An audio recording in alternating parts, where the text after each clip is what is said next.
la source c'est à l'intérieur. Il s'agit de déterminer R pour que R reçoive le maximum de puissance en provenance de VS 40 volts. D'accord? C'est toujours le même principe. Maintenant, on va déterminer déjà. Ah, c'est 1 et 2. 2. Déjà, on doit déterminer le circuit équivalent de Thevenin. D'accord? Et après, on va raccorder la charge au circuit équivalent de Thevenin. On y va. Calcul de RTH. On va faire un schéma pour le calcul de la résistance de équivalent de Thevenin. De RTH. D'accord? On va faire le schéma. Le schéma, c'est-à-dire, il suffit de court-circuiter ça. Pour calculer le schéma, pour évaluer la RTH, consiste à redessiner ça et puis court-circuiter ça. Court-circuiter la source de tension, c'est-à-dire ce point-là sont reliés ensemble. D'accord?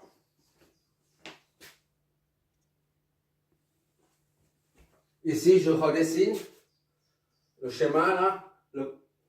On enlève la charge R aux bornes 1. Ici, c'est 1 aussi là. 2 et 2 aussi, c'est le même point. C'est le même point. Bon. On enlève la charge sur 13 celui-là. On descend et R2, R4. D'accord? Ici, on va par là, R1 et R3. Maintenant, là, il faut court-circuiter. Puisqu'il s'agit d'une source de tension indépendante. Parce que quand il s'agit des sources dépendantes, on ne peut pas les neutraliser. Là, on peut neutraliser ça, ça devient court-circuité, un simple fil conducteur. Disons ça, c'est 3. 3 ici, 3 là, et 3 là. D'accord? Court-circuit. Je mets ça pour... Ça, on peut l'enlever. Hein. Je mets ça pour avoir une combinaison des deux parallèles. On voit 1 et 3. Voilà. Bon, maintenant, il faut calculer la résistance équivalente de Thevenin, RTH. On y va. RTH, on commence par R1, 3. R1, 3. D'accord? R1, 3 est égal à les deux là, parallèles. R1, produit sur somme. Produit sur somme. D'accord? R1, c'est 80 fois R2, c'est 20. Divisé par 80 plus 20. R1, 3 est égal à, donc, à 160 600 sur 120. 100 sur 160. Donc, R1, 3 est égal à 16 ohms. Voilà notre première partie là. Deuxième, c'est R3, 2. R3, 2 est égal à cette combinaison parallèle, en parallèle, d'accord? C'est le produit sur somme.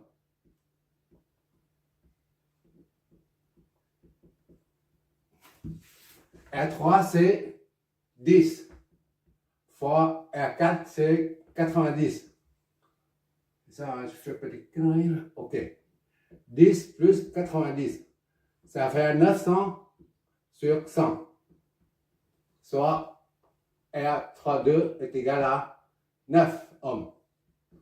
Et par conséquent, R12. R12. Ce qu'on cherche, nous, la résistance équivalente de Thevenin, c'est-à-dire ici, là.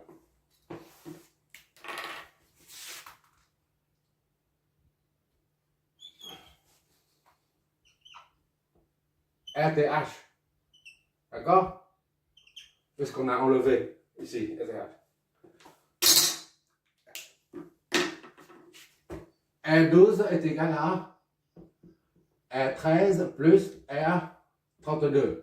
Soit R12 est égal à 16 plus 9, 25. D'accord?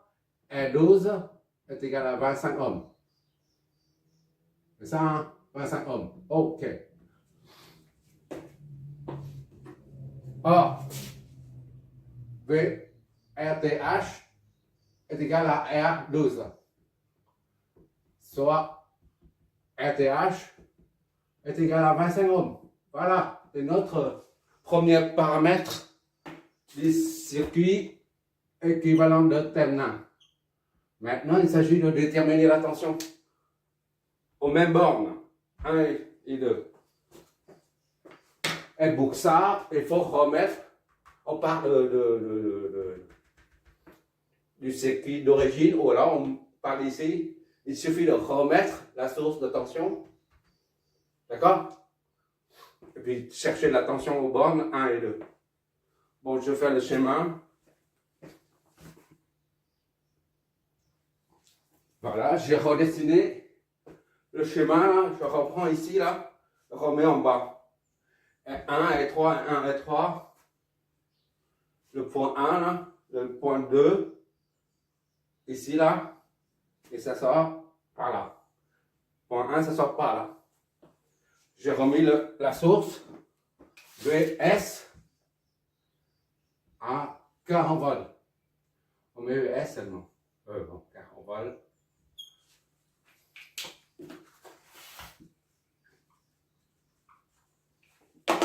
VS est égal à 40 volts. D'accord? Bon. Maintenant, tout à l'heure, on a déterminé la résistance RTH aux bornes 1, 2. Maintenant, il s'agit de déterminer la tension équivalente VTH aux bornes toujours 1, 2. C'est-à-dire la tension qui se trouve à ce niveau-là. VTH est égal à V 1, 2. 2, d'accord? 1, 2, voilà. C'est ce qu'on cherche, nous. Le premier paramètre du circuit équivalent de terminal est trouvé. C'est RTH. Maintenant, le deuxième paramètre du circuit de terminal. Bon, pour ça, on va flécher le courant. On dit ici, c'est V, IA. IA qui sort de la source, ce n'est qu'une supposition, d'accord? I1 qui sort, qui vient ici, là, I1. Donc, obligatoirement, il va jusque là. Comme il ne peut pas passer par là puisque le circuit est ouvert, donc il traverse. I1 descend ici. D'accord? Ça va être partagé en deux, c'est I2. On va mettre I2. D'accord? I2 descend ici. I2 vient ici. Il ne peut pas passer par là puisque le circuit est ouvert. Donc, ça passe par là. I2. Et ça remonte. I2. Voilà. L'ensemble I1 et I2 reconstitue IA. D'accord? Bon, maintenant, il ne reste que les flèches de tension à positionner. Les tensions, les différences de potentiel à flécher. V30, ici, on va mettre V30. Ici, 3.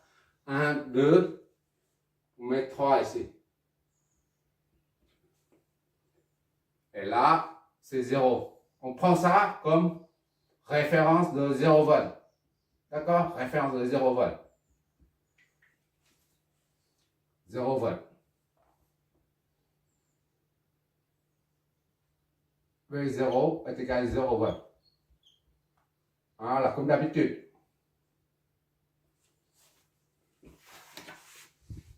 Maintenant, les tensions, les flèches de tension.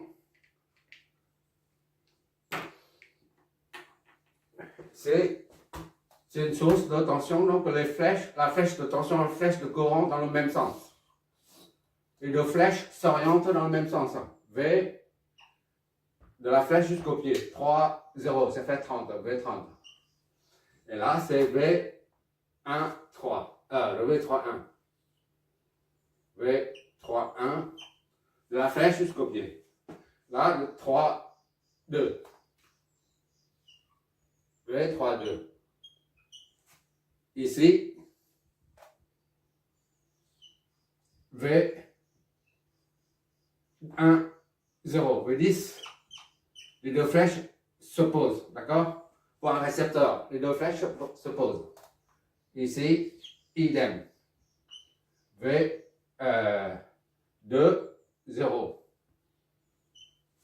Voilà, c'est terminé.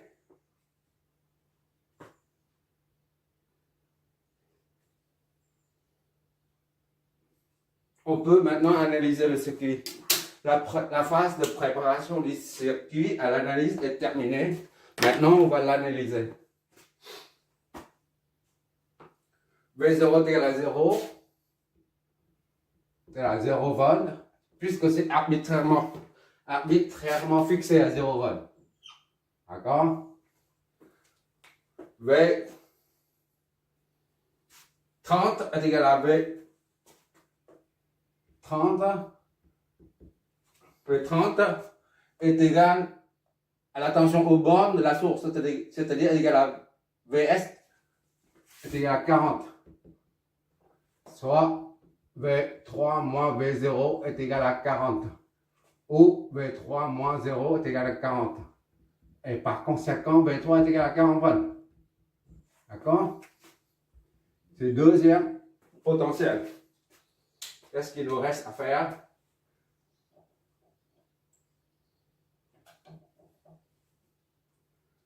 V10. V10. V10 est égal à V1 moins V0 est égal à R2 I1. R2 fois I1.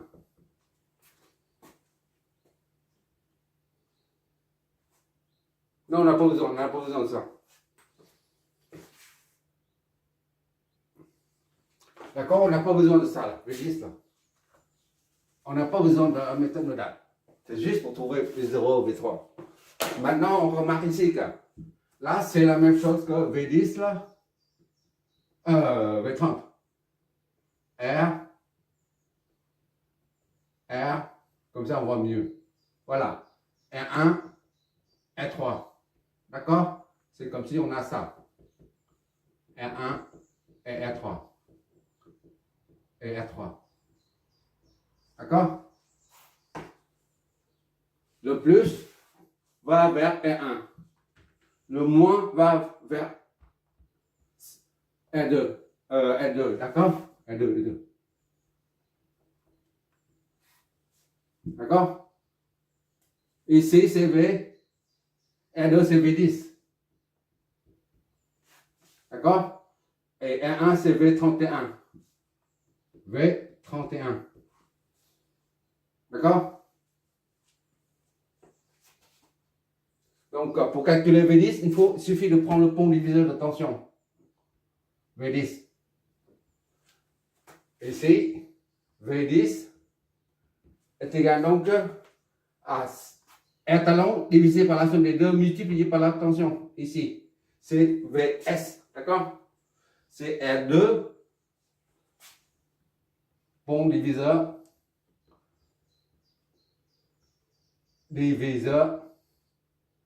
de tension nous donne V10 là est égal à R2 sur R2 plus R1. Le tout multiplié par V S. Soit R2 c'est 20. D'accord? Divisé par 20 plus R1. 80. Multiplié par VS, c'est 40, je crois. 40, ok. Ça nous donne sur 100. V10 est égal à 8 volts. D'accord?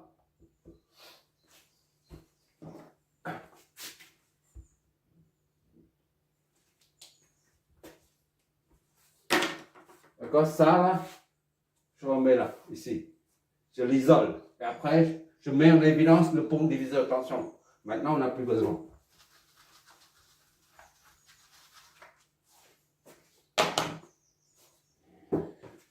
V10, on va en déduire V1. V10 est égal à V1 moins V0 est égal à 8 volts. D'accord? 8 volts. Donc, V1 moins V0, c'est 0 volts. On a fixé à 0 là. 0 est égal à 8, soit V1 est égal à 8 volts.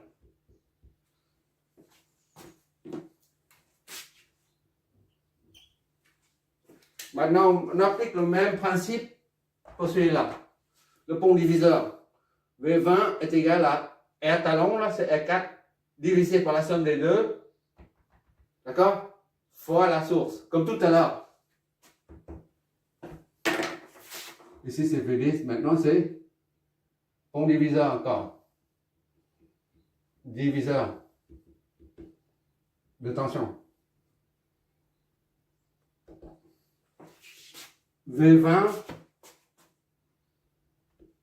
est égal à R4, c'est ça, hein? R4 divisé par les deux, la somme des deux. R4 plus R3 fois la tension de source, Vs. Soit R4 c'est 90, plus divisé par 90 plus R3, 10. Le taux multiplié par 40. Donc V20 est égal à 3600 divisé par 100. V20 est égal à 36. Voilà, d'accord? Donc V20 est égal à V2 moins V0 est égal à 36. Et ce qui entraîne V2 moins 0 est égal à 36. Donc V2 est égal à 36 volts. D'accord?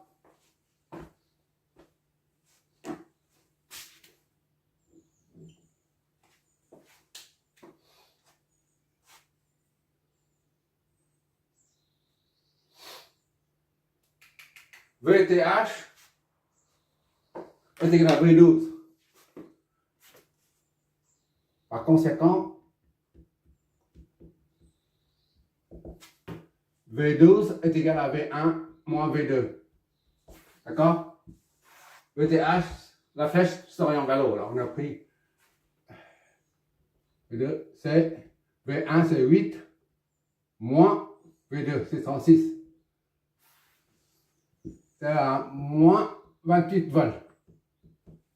D'accord? Moins 28 volts. Donc V12 est égal à moins 28 volts. J'ai bien dit moins négatif. Hein. D'habitude, on verra bien. Or, VTH est égal à V12. VTH est égal à V12. Soit VTH est égal à moins 28 volts. D'accord? Moins. Alors, maintenant, avec les vidéos concernant une dizaine d'exos relatifs au cycle équivalent de Tennin, on a trouvé tout le temps VTH positif. Mais rien nous empêche de trouver une tension équivalente de Tennin négatif. D'accord? Rien ne nous empêche de trouver une négative. Et comment on va représenter ça? Là, on a les deux paramètres du circuit équivalent de Tennin. VTH et RTH. Et bien, il suffit d'inverser. Ici, on a RTH qui est là. VTH qui est là. RTH,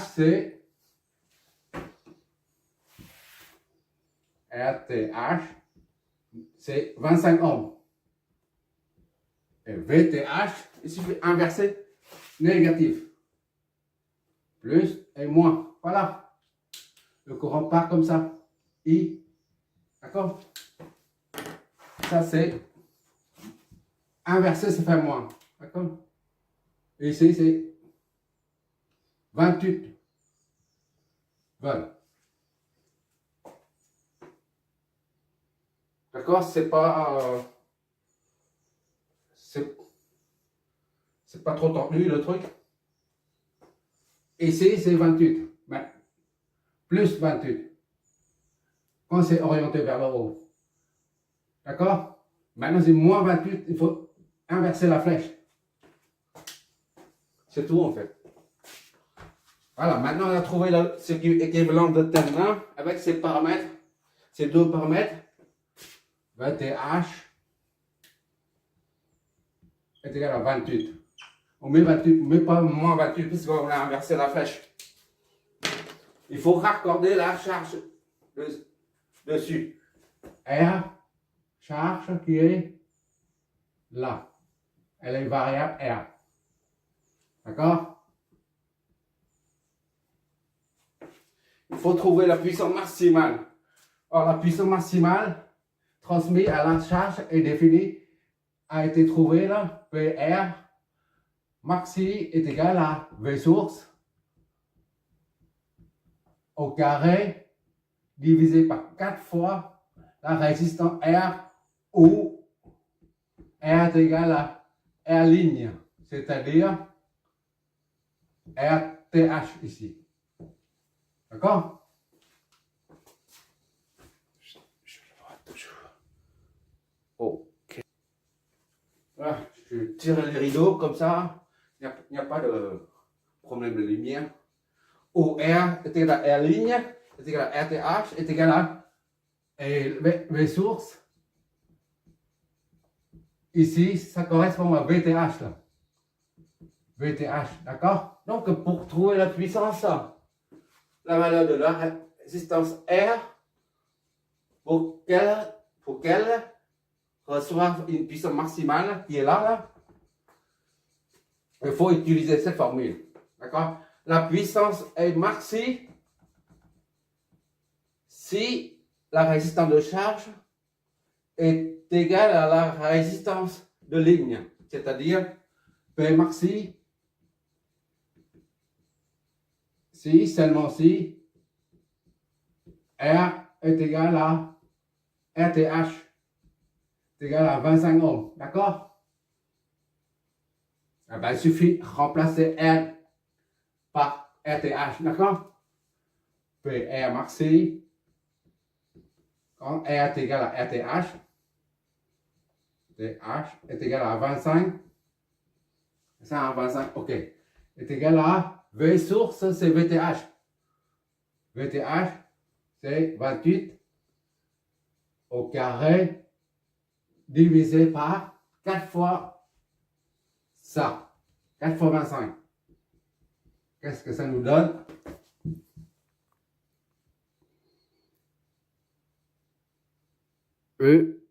Oh. 7,84.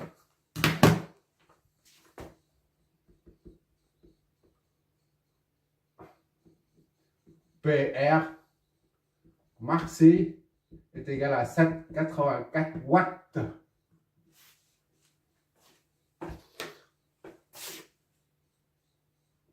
Quand R est égal à 25 ohms.